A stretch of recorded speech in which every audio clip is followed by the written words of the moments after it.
In an earlier segment, we saw how the overcurrent relay is commonly used for protection of distribution feeders. However, on high-voltage transmission lines, the preferred method of protection is usually through the application of distance relays, or impedance relays, as they are often called. Why?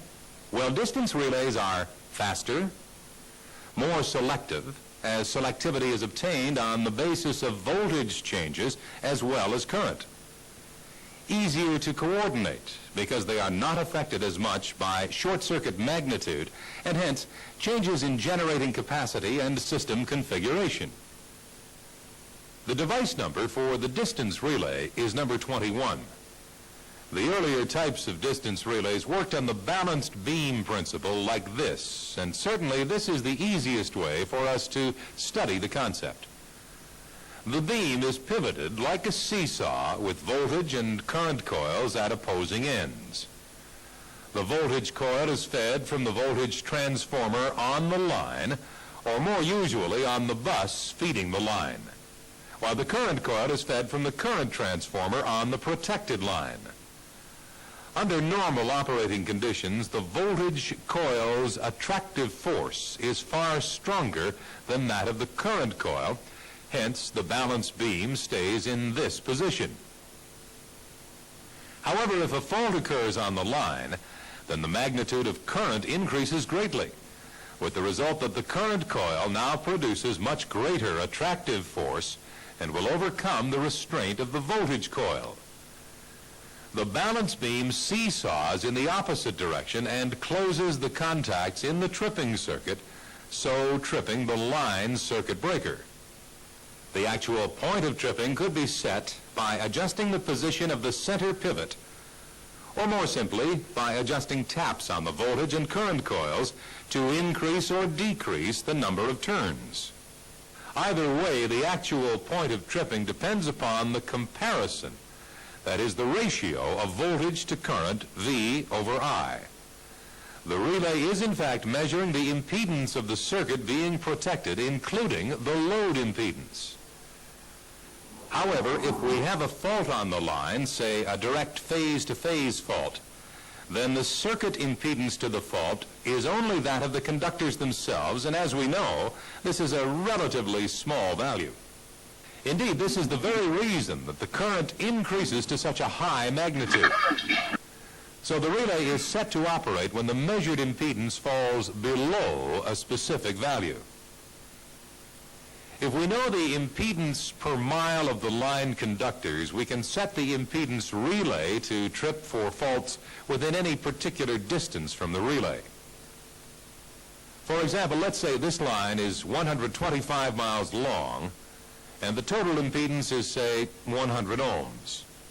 At the halfway point, the impedance will be 50 ohms, at three-quarter length, 75 ohms, and so on. The relay will be installed at this substation close to the breaker, but it can be adjusted to reach out as far along the line as we wish. Typically, it will be set to protect up to 90% of the length of the line, that is, for an impedance of 90 ohms in this example. Why? Well, relays have a 10% error margin, and we don't want the relay to overreach. The relay is using secondary values from the CTs and VTs, so it really measures secondary impedance. The relay continuously compares voltage and current, and if the primary impedance falls below 90 ohms, it will trip its associated breaker. However, if a fault occurs beyond this line, the impedance will be higher than 90 ohms, and the relay will not trip. So, the relay is giving us the desired selectivity. Usually, a second element is installed to protect the remainder of the line and reach out into the second zone. A third element may be added to reach even further, and so provide backup protection for the first and second zones. In each case, a timer is added so as to delay operation of the second and third elements in order to allow the primary protection to operate in those zones. It is important to note that we are talking about the impedance that is measured by the relay, not the resistance. Obviously, this is because the conductors contain both resistance and reactance. Typically, the conductors in this 125-mile-long transmission line will contain a resistance of, say, 50 ohms and reactance of 86.6 ohms. Let's plot this on an impedance diagram. Resistance is shown along the horizontal reference vector, and inductive reactance is shown on the vertical axis. Capacitive reactance, if present, would be shown on the negative vertical axis. In this example, we will assume that the quoted 86.6 ohms reactance has taken into account both inductive and capacitive reactance. Plotting resistance and reactance, we find that the total impedance comes to 100 ohms, and it is at an angle of 60 degrees from the reference vector. If we were to set our relay to protect, say, 90% of this line, then the operating point would be here, at 90 ohms. The relay would operate for any impedance along this line between 0 and 90. But that's not all. With the simple balanced beam type relay, it would operate for anywhere within this circle, where 90 ohms is the radius. The balanced beam does not take into account phase angle or direction of current flow. It will trip as long as the measured impedance falls below 90 ohms. In fact, it would trip for a fault upstream, that is, on the bus or on the line feeding the bus. Look, even though current through the CT is reversed, the relay still responds to high current in relation to voltage. That is, it sees a low impedance. On the circle diagram, this operating point would be out here in the third quadrant. To avoid this problem, directional relays, device number 32, are usually combined with balanced beam relays in order to restrict operation to faults downstream of the relay. So this first quadrant is the part of the circle diagram which interests us.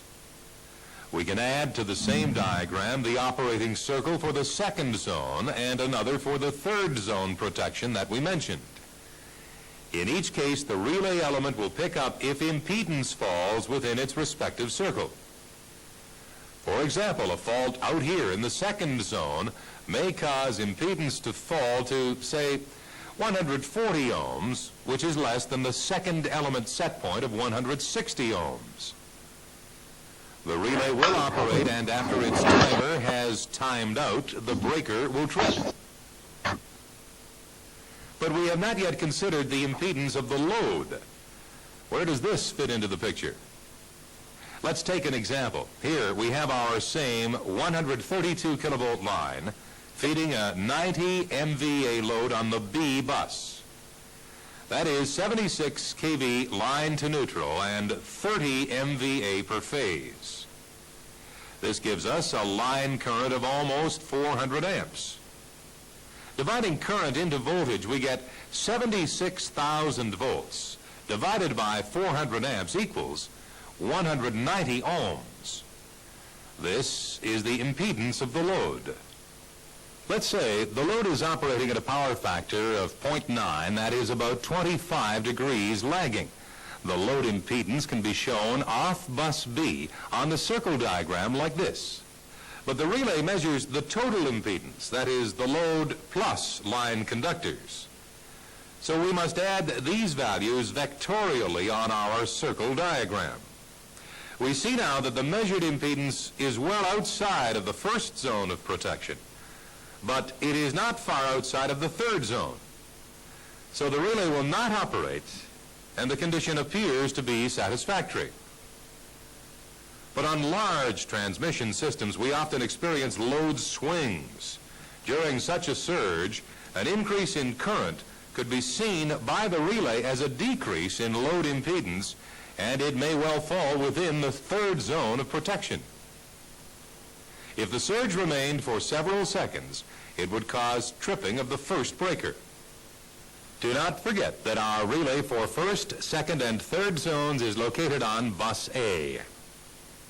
The same thing would happen, of course, if the total load was increased from, say, 90 to 160 MVA.